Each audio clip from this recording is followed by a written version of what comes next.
کبھی اپنے فرزند کو دیکھتے ہیں، کبھی حسین کو دیکھتے ہیں، کبھی حسین کے ماموں کو دیکھتے ہیں۔ حضرت ابراہیم اور حضرت امام حسین رضی اللہ تعالیٰ عنہ دونوں کو دیکھ کر اللہ کے محبوب خوش ہو رہے ہیں۔ فرشتہ نے اذن مانگا، آقا کریم نے اذن دیا۔ اس نے عرض کی حضور ان دو میں سے ایک کا اختیار ہے، ایک کو ایک کے بدلے میں قربانی دینا ہوگی۔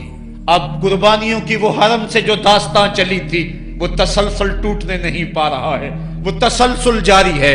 حضور نے ایک نظر حضرت ابراہیم کو دیکھا اور پھر ایک نظر حضور نے حضرت امام حسین کو دیکھا، پھر حسین کو پکڑ کے سینے سے لگایا اور کہا میں اپنے اس بیٹے پہ اپنے اس بیٹے کو قربان کر رہا ہوں۔ چند دن کے بعد حضرت ابراہیم کا انتقال ہوا۔ حضور کو جب خبر پہنچی، آقا کریم کی آنکھیں آنسو برسا رہی تھی۔ وَأَيْنَ رسول اللہ تدمعان، حضور کی آنکھوں میں آنسو جاری تھے اور حضور اپنے بیٹے کے سرہانے بیٹھے، پیشانی پہ ہاتھ رکھا، کہا بیٹا آنکھیں رو رہی ہیں، دل غم زدہ ہے، لیکن زبان سے وہی کہوں گا جس سے رب راضی ہوگا۔ لَيْسَ مِنَّا مَنْ ضَرَبَ الْخُدُودَ وَشَقَّ الْجُيُوبَ وَدَعَا بِدَعْوَى الْجَاهِلِيَّةِ، جو گریبان نوچتا ہے، منہ پہ تھپڑ مارتا ہے، سینہ کو بھی کرتا ہے، کہ ہمارے ساتھ اس کا کوئی تعلق نہیں ہے۔ آنکھوں کا غم اور دل کا غم رحمان کی طرف سے ہے، ہاتھوں کا غم اور زبان کا واویلا یہ شیطان کی طرف سے ہے۔ کہا بیٹا آنکھیں رو رہی ہیں، دل غم زدہ ہے، لیکن زبان سے وہی کہوں گا جس سے رب راضی ہوگا۔ اب امام حسین حضور کی گود میں کھیلتے ہیں، کبھی حضور اپنی زبان ان کے منہ میں دے رہے ہیں، کبھی حضور اس کو اپنے کندھوں پہ سوار کرا رہے ہیں۔ کسی صحابی نے کہا کتنی اچھی سواری ملی، کہا سواری دیکھ رہے ہو سوار بھی تو دیکھو۔ کبھی سجدے میں ہیں تو حسین پشت پہ آ کے سوار ہو جاتے ہیں، آقا سجدے کو طول دے رہے ہیں۔ حضرت اسامہ بن زید رضی اللہ تعالیٰ عنہ فرماتے ہیں رات کافی بیت چکی تھی، میں حضور کے در پہ گیا۔ صحابہ حضور کے در پہ چوکھٹ پہ دستک نہیں دیا کرتے تھے، حضور کی چوکھٹ پہ لگ کے بیٹھ جاتے، آقا کریم اپنی مرضی سے آتے، صحابہ دکھڑا کہہ لیتے، کہانی کہہ لیتے، جو پوچھنا تھا پوچھ لیتے۔ لیکن اگر کبھی حالت ناگزیر ہوتی، کبھی ایمرجنسی حالات بنتے، تو صحابہ اپنی انگلیوں کے پوروں کے ساتھ حضور کے دروازے پہ دستک دیتے۔ کانت تکرہ ابواب النبی بالاظافر، اللہ اکبر۔ حضور تشریف لائے، حضور سے حاجت کہی۔ یہ 14ویں صدی کی مصیبت ہے کہ نبی سے مانگنا نہیں چاہیے، اگر نبی سے نہیں مانگنا تو کس سے مانگے؟ اور کون سی چوکھٹ ہے جس در پہ جھولی پھیلائیں؟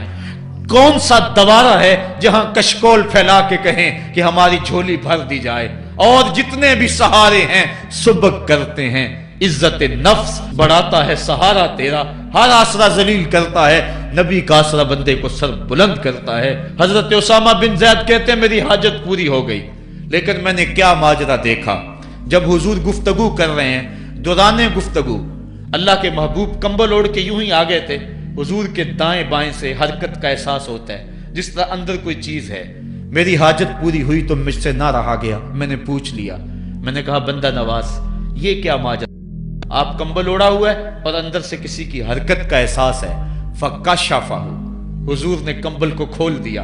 فائز الحسن والحسین علی وارکیہ، تو ایک پہلو سے امام حسن لپٹے ہوئے تھے، ایک سے امام حسین لپٹے ہوئے تھے۔ کہا یہ میرے بیٹے ہیں، یہ میری بیٹی کے بیٹے ہیں، اے اللہ میں ان سے پیار کرتا ہوں، تو بھی ان سے پیار کر، اور جو ان سے پیار کرے میرے مالک تو اس سے بھی پیار کر۔ اور ایک دن فرمایا حسین منی وانا من الحسین، لوگو حسین مجھ سے ہے اور میں حسین سے ہوں۔ لمحے بیتتے گئے، پھر وہ جاں گداز لمحے بھی آئے جب صحابہ کی چیخیں نکل رہی تھی، جب مسجد نبوی اجڑ رہی تھی، جب حجرہ عائشہ کے اندر اللہ کے محبوب اپنے رب کے ہاں جانے کی تیاریاں کر رہے تھے، جب سیدہ فاطمہ کے لبوں پہ یہ لفظ تھے سبت علیہ مصائب لو سبت علی الارض سرنا لیالیا، میرے اوپر اتنی مصیبتیں پڑی، اگر یہ دنوں پہ پڑتی تو وہ بھی کالی راتیں بن جاتے۔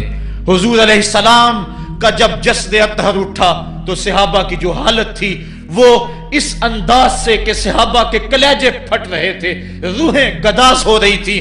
ایک ہاتھ اٹھا کے دعا مانگ رہا تھا، اللہم اذہب بصری حتی لا ارا بعد حبیبی محمد احدا، اے اللہ مجھے اندھا کر دے، مجھے اندھا کر دے، مجھ میری آنکھوں کی بینائی اچک لے، تیرا محبوب تہے مزار چلا گیا، میں نے آنکھوں کی روشنی کو کیا کرنا ہے۔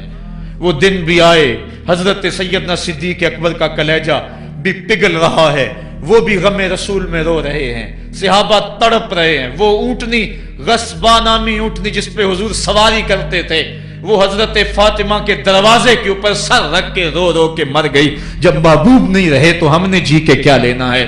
کائنات اجڑ گئی، جہان میں جو ہے وہ ہر سمت اندھیرا ہی اندھیرا چھا گیا، لیکن روشنی کے ٹمٹماتے ہوئے چراغ آج بھی روشن ہیں، جن کو دیکھ کر مصطفیٰ یاد آتے ہیں۔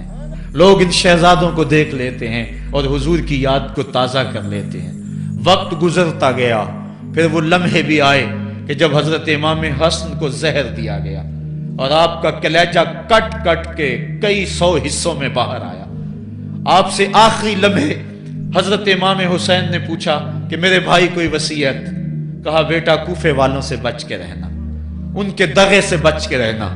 لمحے بیت گئے، 60 ہجری کو یزید تخت نشین ہوا، تخت نشین ہو گیا تھا، لیکن اس نے یہ چاہا کہ حضرت امام حسین رضی اللہ تعالی عنہ میرے لیے بیعت کر لیں، اور اس نے مدینے کے گورنر ولید بن عقبہ کو خط لکھا، اور خط کا مضمون یہ تھا کہ امام حسین کو بلاؤ اور میرے لیے بیعت لو، اور اگر وہ بیعت نہیں دیتے تو اس خط کے جواب کے ساتھ ان کا سر بھیج دو۔ ولید بن عتبہ محب اہل بیت تھا، اس نے رات کی کافی تاریکی کے اندر حضرت امام حسین رضی اللہ تعالیٰ عنہ کو پیغام بھیجا۔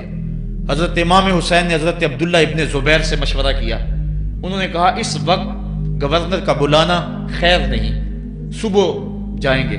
آپ فرمایا نہیں میں بھی جاتا ہوں۔ کچھ سواروں کو ساتھ لیا، کہا تم باہر کھڑے ہو جانا دارالامارت کے، اگر میں آواز دوں تو تم دوارے پلانگ کے اندر آ جانا۔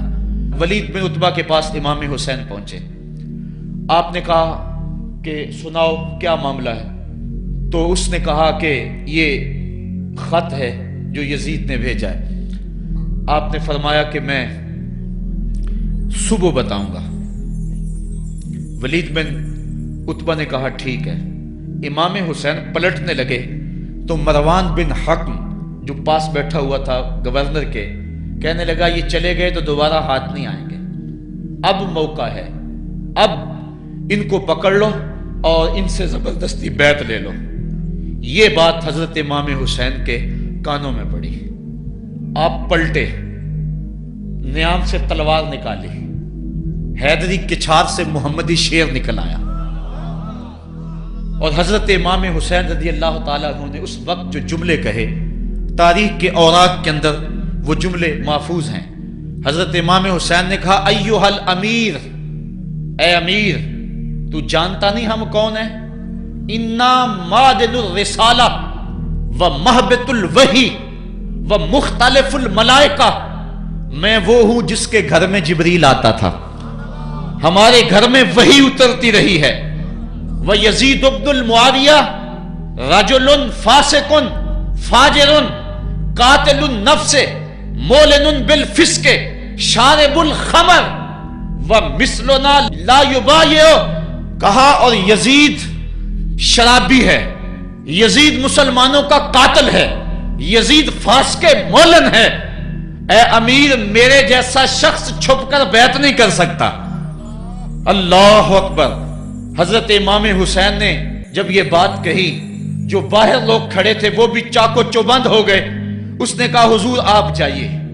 مروان مشورے دیتا رہا، لیکن حضرت امام حسین کو گورنر مدینہ نے کہا کہ آپ جائیے۔ حضرت امام حسین رضی اللہ تعالیٰ عنہ واپس پلٹے۔ حضرت امام حسین کی ہمشیرہ سیدہ زینب انتظار کر رہی تھی بھائی کا۔ پوچھا کیا ماجرا ہے؟ کہا حالات بگڑ گئے، اب ہمارا مدینے میں رہنا محال ہے، صبح سحری سے قبل شہر مدینہ چھوڑ دیں۔ اللہ اکبر، ورنہ ہمارے خون سے نبی کا حرم لالا زار بنے گا۔ حضرت امام حمام رضی اللہ تعالیٰ عنہ نے اہل بیت کی مشاورت سے یہ فیصلہ کر لیا۔ کجاوے کسے جانے لگے، سامان تیار ہو گیا۔ حضرت محمد بن حنفیہ کو کہا کہ تم یہاں رہو اور تم خبر پہنچانا کہ پیچھے کیا ماجرے ہوتے ہیں، اور مکے کی طرف میں سفر کر رہا ہوں۔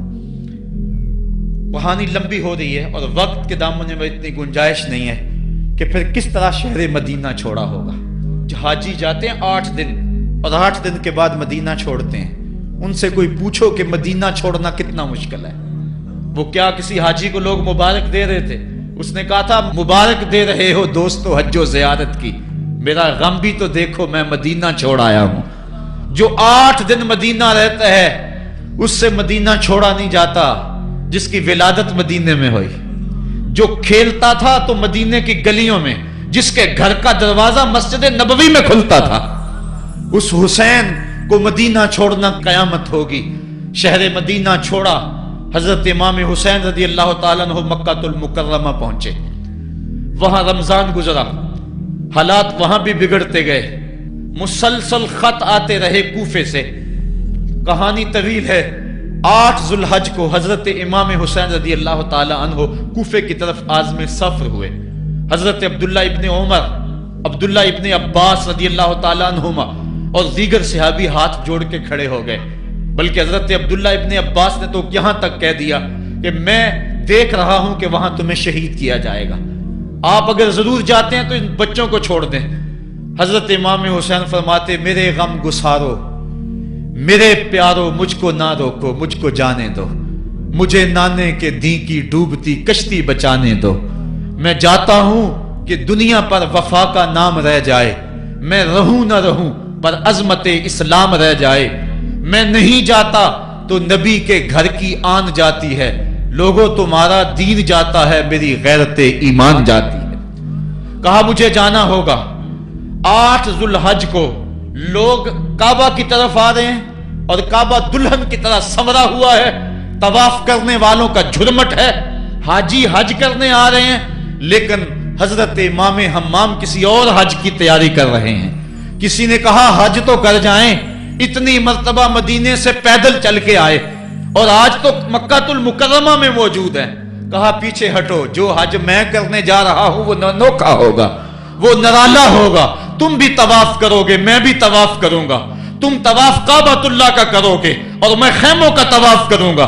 ایک حج تمہارا ہے، ایک حج میرا ہے. تم بوسے لوگے کس کے؟ حجر اسود کے. میں اپنے فرزند کا منہ چوموں گا. لوگوں ایک طواف تمہارا ہوگا، ایک طواف میرا ہوگا. تم آب زمزم پیو گے، میں پیاسا رہوں گا.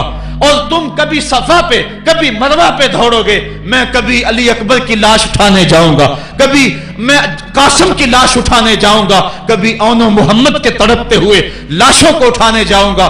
لوگوں ایک حج تمہارا بھی ہے، ایک حج میرا بھی ہے.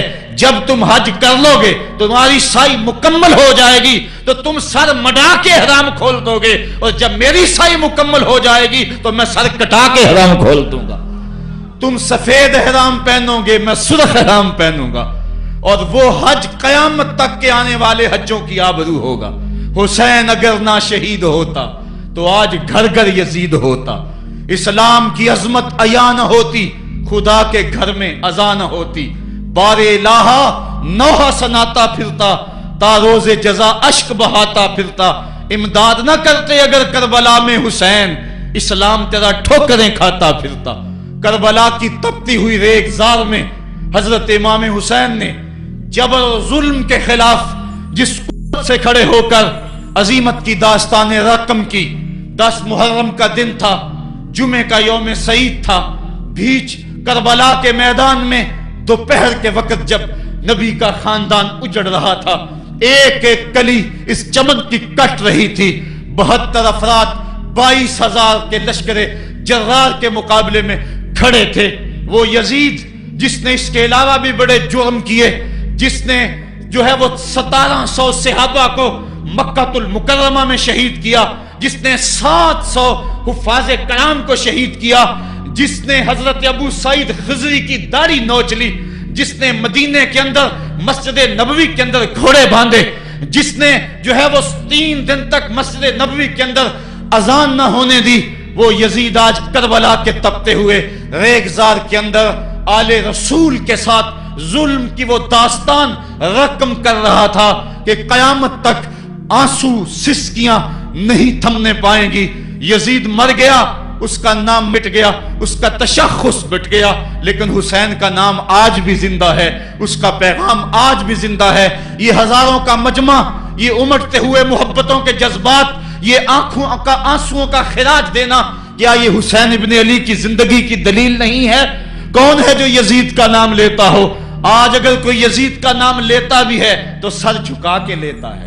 میں کہتا ہوں کیسا تمہارا لیڈر ہے جس کا نام لینے سے قبل شرمندہ ہوتے ہو، جس کا نام لیتے ہوئے شرمندہ ہوتے ہو، جس کا نام لینے کے بعد پسینہ پسینہ ہوتے ہو۔ تم اپنے قائد اور لیڈر کا نام لیتے جھجکتے ہو، گردن جھکا کے دائیں بائیں دیکھ کے نام لیتے ہو، اور جب ہم نام اپنے آقا کا لیتے ہیں سر اٹھا کے لیتے ہیں۔ اے حسین ابن علی تم پر سلام۔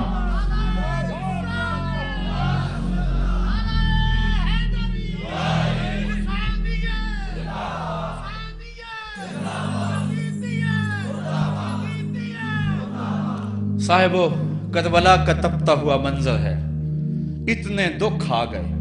حضرت سری سختی رضی اللہ تعالیٰ عنہ فرماتے ہیں کہ اللہ تعالیٰ نے جب کائنات کو بنایا، انسانوں کو تخلیق کیا، تو انسانوں کو پوچھا بتاؤ تم میرے ہوگے؟ سب نے کہا مالک ہم تیرے ہیں۔ لیکن جب دنیا کو پیدا کیا تو 9 حصے دنیا کی طرف ہو گئے، 1 حصہ اللہ کی طرف رہ گیا۔ پھر جب عقبہ کو پیدا کیا جو 10واں حصہ تھا، اس میں 9 حصے پھر آخرت کی طرف ہو گئے، جنت دوزخ کے لالچ میں ہو گئے، اور 1 حصہ صرف کہنے لگا نہ ہم جنت کو دیکھتے ہیں نہ دوزخ کو دیکھتے ہیں، مالک ہم تو تجھے دیکھتے ہیں۔ پھر جب اللہ تعالیٰ نے بلاؤں کو پیدا کیا، آزمائش اور امتحانوں کو پیدا کیا، تو 10ویں حصے کے اس 10ویں حصے میں پھر 9 حصے جو ہے وہ ہٹ گئے۔ 1 حصہ ایسا تھا جس نے گردن جھکا کے کہا زمین و آسمان کی بلائیں بنا کے ہمارے گلے کا توق بنا دے، تیرے راستے سے نہیں ہٹیں گے۔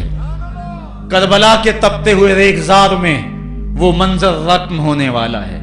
ایک قربانی منا میں ہوئی تھی، غریب و سادہ اور رنگی ہے داستان حرم، نہایت اس کی حسین اور ابتدا ہے اسماعیل۔ وہاں دمبا آ گیا، آگے 100 اونٹ آ گئے، اور آج اللہ اکبر، حضرت امام حسین کربلا کے تپتے ہوئے ریگزار میں 22,000 کے لشکر کے سامنے کھڑے۔ کہا لوگو میرا حق پہچانو، میرے خون سے اپنے ہاتھ نہ رنگو، مجھے پہچانتے ہو کہ میں کون ہوں؟ کہا لوگو جلدی نہ کرو، میرے حق کو پہچانو، اس وقت روئے زمین پر کسی نبی کی بیٹی کا بیٹا موجود نہیں ہے، لوگو میرے راستے سے ہٹ جاؤ اور میرے خون سے اپنے آپ کو ابدی بدبختیوں کا شکار نہ کرنا۔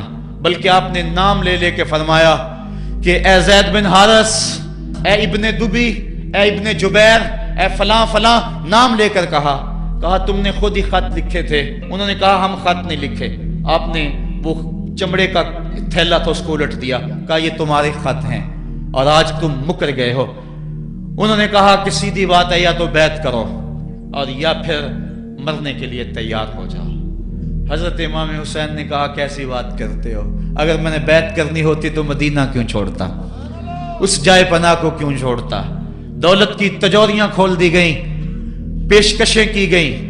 حضرت امام حسین فرمایا یہ کبھی نہیں ہو سکتا، جس سے صرف حق ہی قبول ہو، یہی جس کا اصل اصول ہو، جو نہ بک سکے جو نہ جھک سکے، اسے کربلائیں ہی راز ہیں۔